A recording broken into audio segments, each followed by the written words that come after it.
عليكم ورحمة الله وبركاته.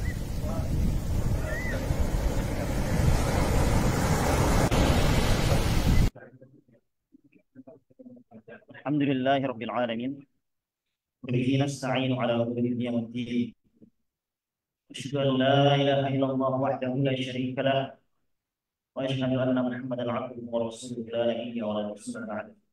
فبلغ الرسالة وأدى الأمانة ونصح الأمة وجاهد في الله حق جهاده حتى ترك أمته على المحجة البيضاء ليلها كنهارها لا يزيد عنها إلا هالك. أما بعد، Akhwani fi din, a'azzani Allah wa iyyakum ajma'in. Segala puji bagi Allah Subhanahu wa taala yang sampai dengan detik ini memberikan kita nikmat, nikmat yang sangat agung, nikmat Islam dan nikmat iman. Nikmat kita bisa berpuasa, berjihad di jalan Allah Subhanahu wa taala, jihad hawa nafsu dan menahan makan minum, menahan segala pembatal-pembatal puasa. Alhamdulillah, Allah Subhanahu wa taala menjadikan kita yang termasuk di antara golongan orang-orang yang beriman kepadanya, dan Allah Subhanahu wa taala menentukan kita di tenda yang mulia ini untuk uh, mendengarkan kajian, mendengarkan nasihat yang mudah-mudahan bermanfaat sampai kita mudah-mudahan nasihat ini bermanfaat bagi kita sampai akhir hayat.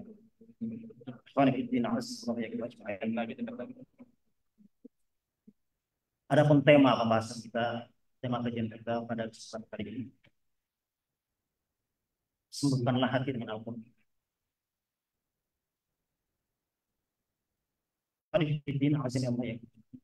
Ketika seorang dai, seorang ustaz, seorang penceramah menyampaikan suatu materi, maka hendaklah kita sebagai jamaah berhusnudzon kepada mereka bahwasanya materi tersebut, fokus kajian tersebut tidak hanya disampaikan untuk para jamaah, akan tetapi yang pertama dan yang lebih utama untuk meresapi, untuk mengamalkan nasihat tersebut adalah para dai tersebut, para penceramah tersebut, para ustadz yang menyampaikan materi-materi agama tersebut.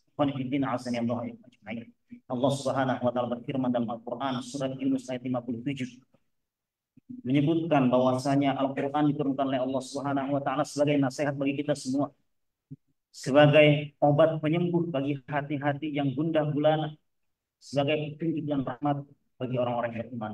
Allah Subhanahu wa taala berfirman, ya ayuhan nas qad ja'atkum mau'izatun min rabbikum. Wahai sekalian manusia, sungguh telah datang kepada kalian nasihat dari Rabb kalian. Wa syifaa'un lima fis sudur. Dan Al-Qur'an tersebut merupakan obat penyembuh bagi hati-hati yang gundah gulana. Wa hudan wa rahmatan lil mu'minin.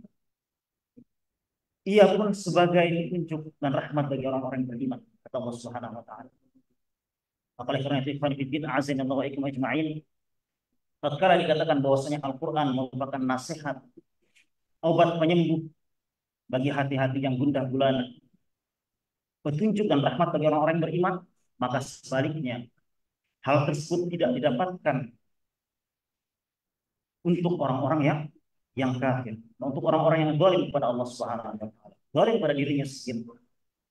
Jika hal ini berlaku kepada orang-orang yang beriman, maka hal ini tidak berlaku bagi orang-orang yang zalim, apalagi orang-orang yang kafir kepada Allah Subhanahu wa taala. Allah Subhanahu wa taala berfirman dalam surat Al-Isra ayat 82, wa nunazzilu minal qur'ani ma huwa syifaa'un wa rahmatun lil mu'minin wa la yazidu adh-dhalimina illa khasara.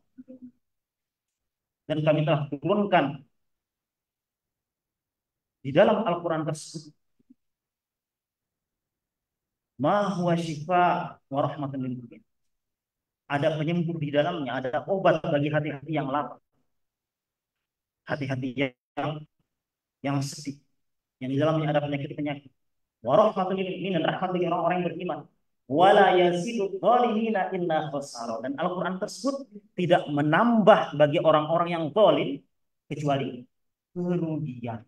Perhatikan ikhwan fillah, jika Al-Quran ini sebagai nasihat, petunjuk, rahmat di hati-hati yang memiliki banyak penyakit misalnya, maka Al-Quran ini kebalikan bagi orang-orang yang zalim, yang tidak menambahkan kecuali kerugian. Maka hendaklah kita perhatikan hati kita ya khonifuddin azan ya Allah ajma'in. Tatkala kita mentadabburi Al-Quran, ya, mengamalkan Al-Quran, hal tersebut bisa membuat hati kita sembuh dari penyakit-penyakit hati.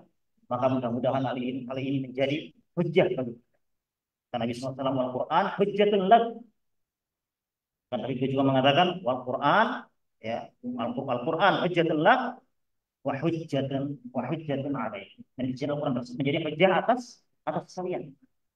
Hujjah bagi kita. Kalau kita mengamalkan Al-Quran tersebut, hati kita sembuh dari penyakit-penyakit hati.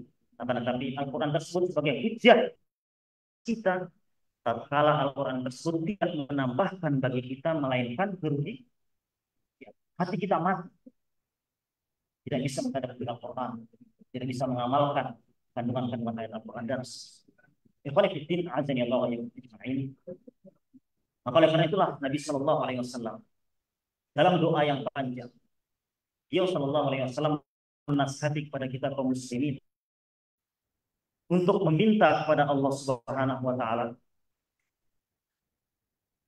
agar Al-Quran tersebut bisa menjadi penyembuh bagi hati. Nabi Shallallahu Alaihi Wasallam bersabda, Allahumma inni abdu. Dia mengajarkan doa ini kepada kita. Allahumma inni abdu, ya Allah, sungguhnya aku adalah hambamu, wabnu abdik, dan putra dari hamba laki-laki, wabnu amatik, dan putra dari hamba wanitamu, nasiyati biyadik, ubun-ubunku berada dalam tanganmu, berada di genggamanmu, ya Allah Subhanahu Wa Taala. Madin fiyya hukmu, hukummu berlaku atasku. Adlun fiyya qada'u, takdirmu, ketetapanmu ya Allah Subhanahu Wa Taala adil atas seluruh takdir Allah Subhanahu Wa Taala, adil atas adil terhadap manusia. Tidak ada yang zalim, tidak ada kezaliman di dalamnya. As'aluka bikulli ismin huwa lak. Ya Allah, aku mohon kepadamu dengan nama yang Engkau miliki, dengan nama yang Engkau miliki. Nah, ini bentuk tawassul kepada Allah Subhanahu Wa Taala dengan menyebutkan nama Allah Subhanahu Wa Taala. As'aluka bikulli ismin huwa lak. Ya Allah, aku mohon kepadamu dengan nama yang Engkau miliki. Samaita bihi nafsak, yang Engkau menamai dirimu dengan nama-nama tersebut. Aw anzaltahu fi kitabik, atau nama yang Engkau turunkan di dalam Al-Quran, di dalam kitab-kitab ya para rasul. Aw 'allamtahu ahadan min khalqik, atau nama-nama yang Engkau ajarkan kepada salah seorang dari hamba-hamba. Aw ista'tharta bihi fi 'ilmil ghaibi 'indak, atau dengan nama-nama yang Engkau sembunyikan ya di sisimu, yang tidak diketahui kecuali hanya oleh Allah Subhanahu Wa Taala. Anta ja'alal Qur'ana rabi'a qalbi. Ya Allah, aku mohon kepadamu ya Allah dengan nama-nama yang Engkau miliki, yang telah disebutkan tadi.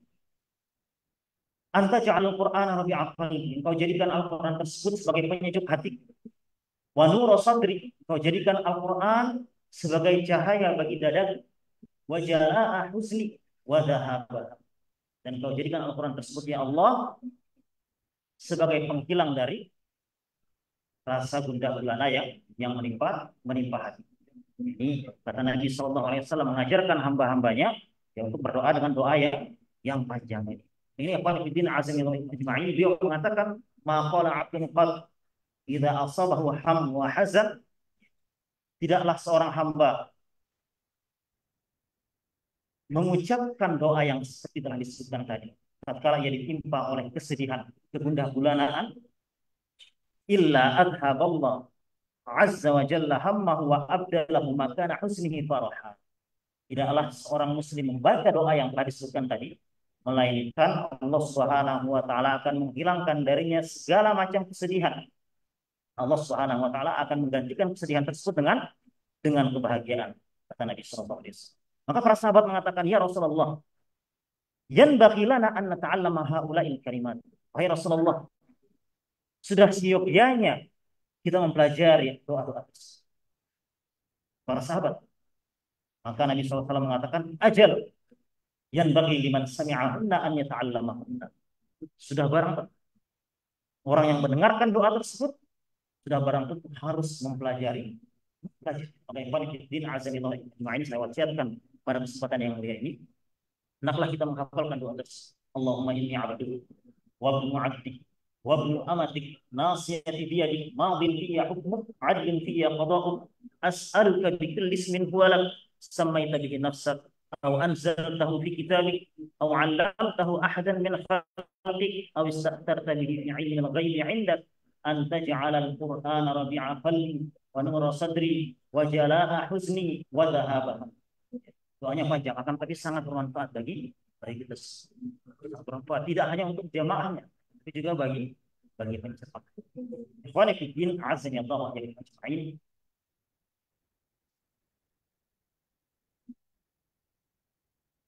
Menjadikan Al-Qur'an sebagai penyejuk hati, sebagai obat dari gundah gulana dan segala macam penyakit yang ada di dalam hati-hati kita. Tidak mesti seorang muslim harus memahami Al-Quran sampai dengan tafsiran-tafsirannya secara mendalam. Tidak mesti bacaan Al-Qurannya seperti Syekh Hudais, Syekh Suraim, para imam Masjidil Haram, Masjid Nabawi dan seterusnya. Ini tidak mesti. Karena Nabi SAW mengatakan, Al-mahir bil Qur'ani ma'as safaratil kiramil bararah. Orang yang mahir membaca Al-Quran di akhirat kelak atau di surga kelak, ia akan bersama dengan malaikat-malaikat yang mulia, lagi berbakti kepada Allah. Walladzi yaqra'ul Qur'an, sedangkan orang yang membaca Al-Quran wa yatata'ta fi wa huwa 'alaihi syaq lahu ajr. Sementara orang yang baca Al-Quran akan tetapi ia masih terbata-bata dalam baca Al-Quran, baru belajar misalkan, atau mungkin sudah belajar lama akan tetapi karena kemampuannya seperti itu ia masih terbata-bata dalam baca Al-Quran, maka baginya dua pahala. Orang yang berhak mendapatkan nikmat Al-Quran sebagai penyembuh, sebagai pelipur lara, yang tidak mesti bagi orang-orang yang mahir membaca,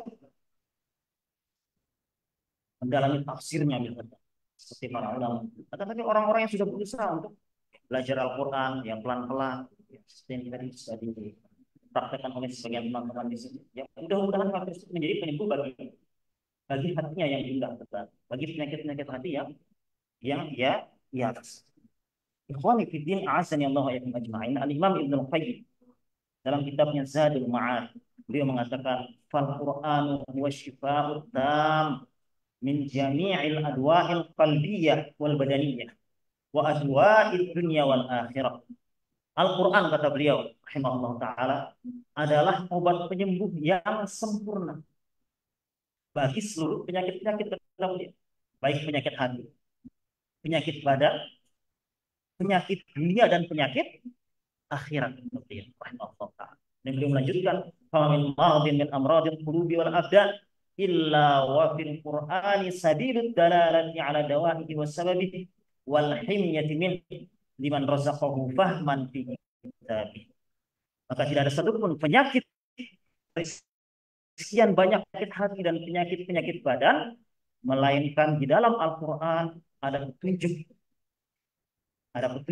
yang memberitahukan kepada kita tentang obat penyembuh dari penyakit hati tersebut atau penyakit badan tersebut, dan sebab daripada ditemukannya obat-obat tersebut, dan perlindungan dari penyakit baik penyakit hati ataupun penyakit badan. Liman razaqahu fahman fi kitabih, bagi orang yang diberikan rizki oleh Allah Subhanahu wa taala berupa pemahaman terhadap Al-Quran. Maka oleh karena itu, din azan Allah ajma'in, saya wasiatkan kepada seluruh kaum muslimin dua kitab yang sangat bagus, sangat baik, sangat bagus dan bermanfaat sekali, ditulis oleh Imam Ibnu Qayyim Al-Jauziyah. Yang pertama kitab Ad-Da' wad-Dawa, penyakit dan obat. Ya, dan sudah diterjemahkan kitab. Kitab yang kedua, At-Tibbun Nabawi, pengobatan sesuai dengan sunnah. Ini juga kitab milik Ibnu Qayyim al-Jauziyah yang sangat bermanfaat sekali dibaca oleh orang-orang yang membutuhkan terapi-terapi pengobatan hati, terapi pengobatan ya di badan, ya penyakit dunia dan penyakit akhirat. Mungkin yang hendaklah kita memanfaatkan dua kitab ini. Kemudian Allah Subhanahu wa taala menjadikan kita sebagai orang-orang yang sembuh dari segala macam penyakit hati ataupun penyakit badan yang lain. Syekh bin Baz rahmatullah alaihi dalam majmu' fatwanya, beliau mengatakan tentang Al-Qur'an. Al-Quran sebagai penyembuh bagi hati-hati yang mengalami penyakit hati. Inna Allah Jalla wa ala ma anzala da'an illa wa anzala lahu syifa. Sesungguhnya Allah Subhanahu wa taala tidaklah Allah Subhanahu wa taala menurunkan penyakit kepada manusia, melainkan Allah Subhanahu wa taala pasti akan menurunkan obat. Alimahu man alima wa jahilahu man jahil. Baik diketahui oleh manusia ataupun tidak diketahui oleh manusia. Wa anna Allah Subhanahu wa taala ja'ala fima anzala ala nabiyhi sallallahu alaihi wasallam min al-kitab wa sunnah al-ilaj li jami' ma yashku minhu nas. Sesungguhnya Allah Subhanahu wa taala menjadikan apa yang diturunkan kepada nabi yang mulia Nabi Muhammad sallallahu alaihi wasallam, baik itu Al-Qur'an ataupun sunnah, di dalamnya ada al-ilaj, ada penyembuh bagi segala yang dikeluhkan oleh manusia, baik penyakit hati ataupun penyakit badan. Akan tetapi praktik kita sehari-hari bertentangan dengan Al-Quran. Inilah Nabi SAW berkata kepada kita, wal Quran hujjatun lak au alaik. Al-Quran tersebut bisa menjadi hujjah bagimu atau atas. Walakiddin azani Allah wa ikum ajma'in. Dan di antara bentuk ya, Al-Quran hujjatun alaih. Al-Quran ya hujjah atas kalian. Hal ini biasanya terjadi kepada beberapa kelompok manusia. Di antaranya saya sebutkan di sini ada dua golongan dalam dua hadis Nabi Sallallahu Alaihi Wasallam. Hadis yang pertama, tatkala Allah Subhanahu Wa Taala mengumpulkan manusia di hari kiamat kelak, tiga golongan yang pertama kali dimasukkan ke dalam neraka, yang bukan Fir'aun, bukan Qarun, bukan Abu Lahab, tapi tiga golongan yang secara zahir melaksanakan perintah Allah dan Rasulnya. Salah satunya, fa awwalu man yad'u bihi rajulun jama'al Qur'an. Dan kelompok yang pertama yang dipanggil di hari kiamat kelak, disidang oleh Allah Subhanahu Wa Taala adalah orang yang mengumpulkan Al-Quran. Orang yang mengumpulkan Al-Quran. Di sini dikatakan jama' Al-Quran, mengumpulkan Al-Quran tidak hanya membaca Al-Quran dengan fasih, akan tetapi mengetahui tafsirnya. Dia ahli dalam bidang Al-Quran. Kemudian warajulun yaqtatilu fi sabilillah. Kemudian seorang yang berjihad di jalan Allah Subhanahu Wa Taala. Kemudian yang ketiga, warajulun katsirul mal. Dia adalah laki-laki yang memiliki banyak harta. Secara zahir ia menyedekahkan hartanya di jalan Allah Subhanahu Wa Taala. Kemudian syahidnya di sini kelompok yang pertama, Allah Subhanahu Wa Taala ya mengatakan kepada orang yang baca Al-Quran ini, fayaqulullahu lil qari alam u'allimka ma anzal ala rasuli qala bala. Allah Subhanahu Wa Taala mengatakan, bukankah apa mengajari Al-Quran, yang mana Al-Quran tersebut diutus kepada atau diturunkan kepada ya, utusan kepada Rasulku yaitu Nabi Muhammad Sallallahu Alaihi Wasallam. Maka orang mengatakan bala ya Rabb, benar Allah Subhanahu Wa Taala. Maka Allah Subhanahu Wa Taala mengatakan, famadza amilta fi ma'ulim, apa yang engkau kerjakan berkaitan dengan apa yang telah engkau pelajari, yaitu Al-Quran. Maka dia mengatakan, kuntu aku bihi ana al-laili wa ana an-nahar. Ya Allah, sungguhnya aku mengamalkan Al-Quran ini. Praktikkan ya, aku baca. Aku tadabburi ayat-ayat Aku ajarkan kepada manusia. Maka Allah Subhanahu wa taala mengatakan, kadzab wa taqulul malaikah kadzab. Allah mengatakan engkau berdusta. Kau bilang bosnya engkau mengamalkan Al-Quran tersebut, engkau baca, engkau tadabbur, engkau ajarkan kepada manusia, yang engkau berdusta. Maka malaikat pun mengatakan, iya, engkau berdusta. Malaikat menimpali, engkau berdusta.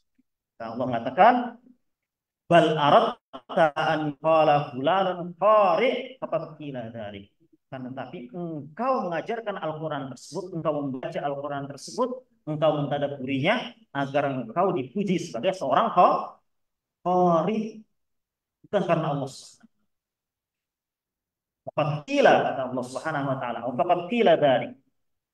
Dan ini telah diucapkan oleh manusia. Kau berbuat riya dalam ibadah tersebut. Ya, begitu pula orang-orang yang berjihad di jalan Allah Subhanahu wa taala. Ya, jihadnya tidak karena Allah Subhanahu wa taala, akan tetapi karena ingin pujian manusia, ingin dianggap sebagai seorang yang hebat. Kemudian orang yang berinfak di jalan Allah Subhanahu wa taala secara zahirnya. Secara zahir dia berinfak di jalan Allah Subhanahu wa taala, akan tetapi yang dia inginkan hanyalah dipuji sebagai orang yang benar. Kata Nabi sallallahu alaihi wasallam, ulaika tsalatsah awwalu khalqillahi tis'aru bihim an-nar yaumil qiyamah. Mereka adalah tiga golongan atau tiga kelompok yang pertama kali dimasukkan oleh Allah Subhanahu wa taala ke dalam tidak.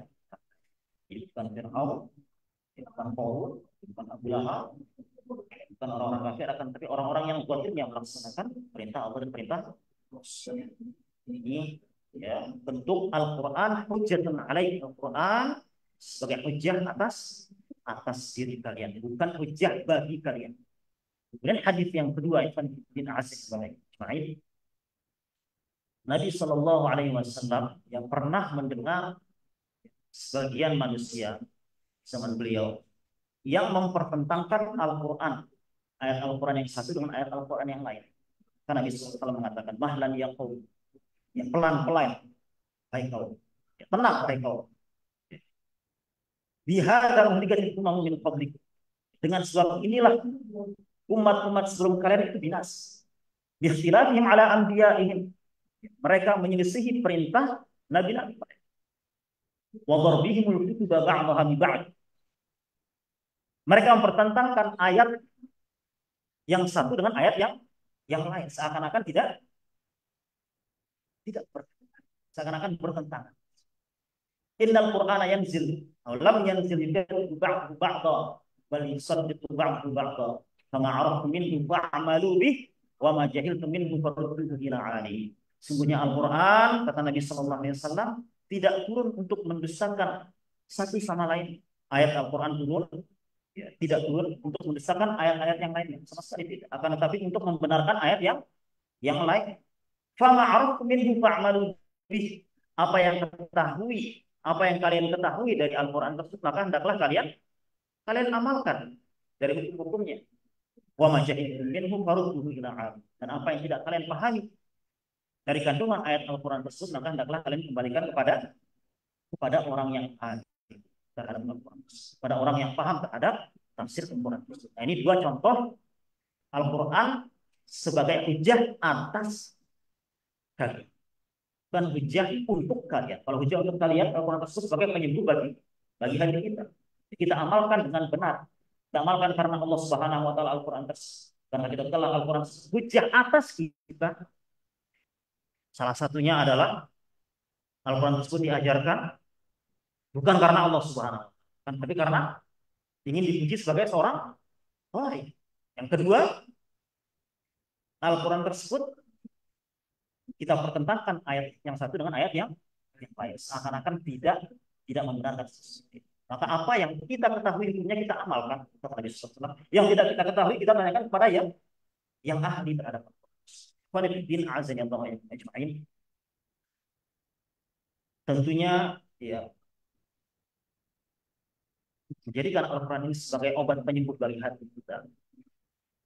Tidak ada cara lain melainkan harus terus konsisten membaca Al-Quran dan mentadabburi. Kalau cuma sekali, dua kali, tiga kali, maka tentu ini mungkin belum tentu bisa berdampak bagi seorang muslim. Oleh karena itulah Syekhul Islam Ibnu Taimiyah mengatakan bahwasanya karomah yang paling tinggi itu, yang paling agung adalah istiqomah. Di antaranya adalah istiqomah membaca Al-Quran, mentadabburi Al-Quran dan mengamalkan makna dari ayat. Syekhul Islam Ibnu Taimiyah mengatakan innama ghayatul karomah yusumul istiqomah. Karomah yang paling tinggi tersebut adalah tetap istiqomah. Alasannya beliau mengatakan seperti ini. Falam yukrimillahu 'abdan bimithli an yu'inahu 'ala ma yuhibbu wa yardah. Tidaklah seorang hamba diberikan kemuliaan dan diberikan karomah oleh Allah Subhanahu wa taala yang lebih baik daripada karomah tatkala dia diberikan pertolongan oleh Allah Subhanahu wa taala untuk melaksanakan apa yang dicintai olehnya dan apa yang diridhai olehnya. Di antaranya terus membaca Al-Qur'an, tadabburinya. Wa yazidahu mimma yuqarribu ilaihi. Alasan yang kedua yang menunjukkan bahwasanya karomah atau istiqomah adalah karomah yang tertinggi, bahwasanya Allah Subhanahu wa taala ya tidaklah memberikan karomah yang paling tinggi ya, selain daripada nikmat yang diberikan oleh Allah kepada seorang hamba agar ia lebih dekat kepadanya. Ini nikmat yang besar. Kemudian alasan yang ketiga bahwasanya karomah tersebut atau istiqomah tersebut merupakan karomah yang paling tinggi, wa yarfa'a bihi darajatah. Tidaklah Allah Subhanahu wa taala memberikan karomah yang paling mulia kepada seorang hamba selain dari nikmat yang bisa mengangkat derajatnya di sisi Allah Subhanahu wa taala. Jadi tidak selamanya karomah itu untuk melihat berjalan di atas air, terbang di atas udara. Bahkan Al-Imam Asy-Syafi'i mengatakan bahwasanya tatkala kalian melihat orang yang berjalan di atas air, terbang di udara, maka lihatlah amal perbuatannya. Kalau sesuai dengan sunnah, maka ini merupakan karomah dari Allah Subhanahu wa taala. Ya, amal-amal keseharian akan tapi ternyata bertentangan dengan sunnah Nabi Shallallahu alaihi wasallam. Bahwasanya perbuatan yang tersebut bukan karomah dari Allah, dan tetapi istidraj dari Allah Subhanahu wa taala. Ditangguhkan adabnya Allah Subhanahu wa taala karena ia telah bersekutu dengan syaitan.